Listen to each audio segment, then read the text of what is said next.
नमस्कार दोस्तों, बहुत बहुत स्वागत है आप सबका हमारे YouTube चैनल प्रिसाइज ज्योतिष बाई एस्ट्रो दीपेंद्र शुक्ला में। दोस्तों, जैसा कि आजकल हमारी श्रृंखला चल रही है कि नए नए विषय पर विभिन्न विभिन्न विषयों पर आपको जानकारी दी जाए। कल मैंने आपको बताया था कि चंद्रमा से अनुमानित आप समय क्या निकाल सकते हैं। यदि व्यक्ति के अंदर वो आदतें हैं तो आप जान सकते हैं कि ये कुंडली इसकी सही है।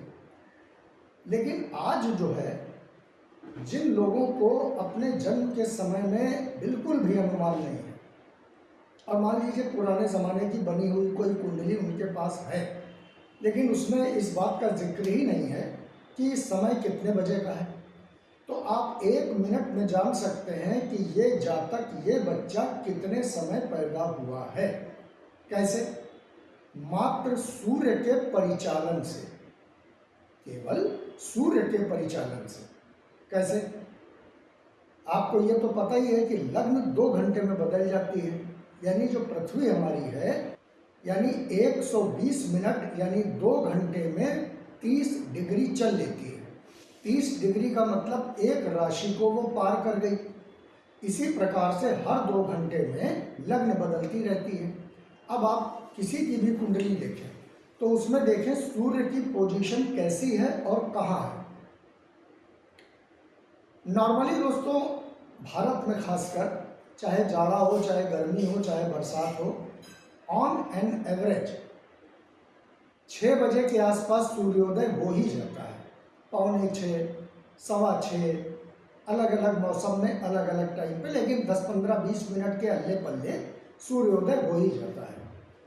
तो आपको बहुत सिंपल एक काम करना है कि आप कुंडली लीजिए और उसमें देखिए सूर्य कहाँ बैठा है। अब जैसे मैंने यहाँ पर हर 2 घंटे का समय यहाँ लिख दिया है, यानी अगर आपने कुंडली खोला और उसका सूर्य प्रथम भाव यानी लग्न भाव में है, तो आप ये जान लीजिए कि उस बच्चे का या उस जातक का जन्म 6 बजे सुबह से लेकर और 8 बजे सुबह के बीच में हुआ है, निश्चित रूप से। अगर सूर्य उसका द्वादश भाव में है, तो द्वादश भाव में सूर्य अगर जब होगा तो बच्चे का जन्म 8 बजे से 10 बजे के बीच में होगा सुबह। क्यों? क्योंकि लग्न बदल गई, 2 घंटे यहाँ से ट्रेवल हो चुके हैं। यही सूर्य अगर एकादश भाव में है तो उस बच्चे का जन्म सुबह 10 बजे से 12 बजे के बीच में होगा। अगर यही सूर्य आपको दशम भाव में मिल गया तो दशम भाव में सूर्य जब आएगा तो उस बच्चे का जन्म 12 बजे से 2 बजे भद्र दोपहरी यानी मिड डे में होगा। अगर यही सूर्य आपको नवम भाव में दिख गया तो अपराह्न काल में, यानी उसका जन्म 2 बजे से 4 बजे के बीच में होगा।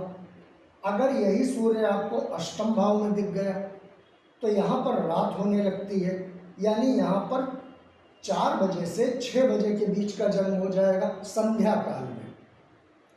अगर यही सूर्य आपको सप्तम भाव में दिख गया तो सप्तम भाव में जब सूर्य होगा तो लगभग रात हो ही जाएगी, क्योंकि अगर यहाँ पर सूर्योदय है तो यहाँ सूर्यास्त है। तो ये टाइम होगा रात में 6 बजे से लेकर 8 बजे तक का। अगर यही सूर्य आपको यहाँ दिख गया तो रात में 8 बजे से लेकर 10 बजे के बीच में उस बच्चे का जन्म हुआ होगा, ये निश्चित बात है। अगर ये सूर्य आपको पंचम भाव में दिख गया तो अब देखिए यहाँ से यहाँ तक रात्रिकालीन चल रहा है। अगर ये सूर्य आपको पंचम भाव में दिख गया तो रात में 10 बजे से 12 बजे के बीच में होगा।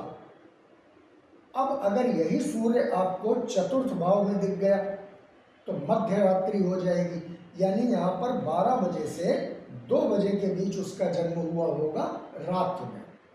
अब यही सूर्य अगर आपको तृतीय भाव दिख गया तो भोर पहर में, यानी 2 बजे से 4 बजे के बीच में इसका जन्म हुआ होगा।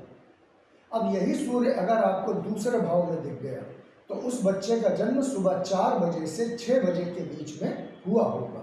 ये निश्चित बात है, इसमें कहीं कोई लाग लपट नहीं है। सूर्य जिन जिन भावों से संबंध बनाता जाएगा, हर उस 2 घंटे के दरमियान उस बच्चे का जन्म होगा। आप बड़ी आसानी से जान सकते हैं कुंडली देखते ही कि हाँ इसका जन्म, अगर सूर्य आपको यहाँ मिल गया तो आप निश्चित तौर पे बोल सकते हैं कि दिन में 12 बजे से 2 बजे के बीच में इसका जन्म हुआ होगा। अब इसमें भी 12 बज के कितने मिनट पे हुआ, ये कुंडली का थोड़ा डीप एनालिसिस करने पे मालूम होगा। लेकिन मोटे तौर पे आप ये जान लीजिए कि 12 बजे से 2 बजे के बीच हुआ, या रात में 12 बजे से 2 बजे के बीच हुआ, लग्न में है तो सुबह 6 से 8 के दरमियान हुआ, सप्तम भाव में है तो 6 से 8 रात में हुआ। बड़ा सिंपल तरीके से आप जान सकते हैं किस बच्चे का जन्म कब हुआ। तो दोस्तों इसको आप लोग प्रैक्टिस कीजिए, और जैसा कि मैंने कहा था कि मैं रोज़ कोई ना कोई प्रश्न पूछूंगा, तो आप लोगों को उसका जवाब देना होगा। कल जैसे बहुत लोगों ने जवाब दिया, तो चूंकि कल से ही शुरू किया है तो जो सही उत्तर आए वो केवल 2 है, इसलिए मैं उनका नाम नहीं ले रहा हूँ। कम से कम 5 लोग सही उत्तर दें, तब मैं उसका उद्बोधन करूँगा, तब मैं उसको अपने चैनल में उजागर करूँगा या शामिल करूँगा। आज का प्रश्न दोस्तों ये है कि पिता का भाव कुंडली में दशम होता है या नवम होता है। आप लोग बताइए कि पिता का विचार कुंडली के नवम भाव से किया जाता है या दशम भाव से किया जाता है। जिन 5 लोगों ने सही जवाब दिया, कल के प्रोग्राम में उनका नाम मैं घोषित करूंगा। तब तक के लिए अपनी वाणी को विराम देता हूं। आप लोग चैनल को देखिए, सब्सक्राइब कीजिए, लाइक कीजिए, शेयर कीजिए। नमस्कार।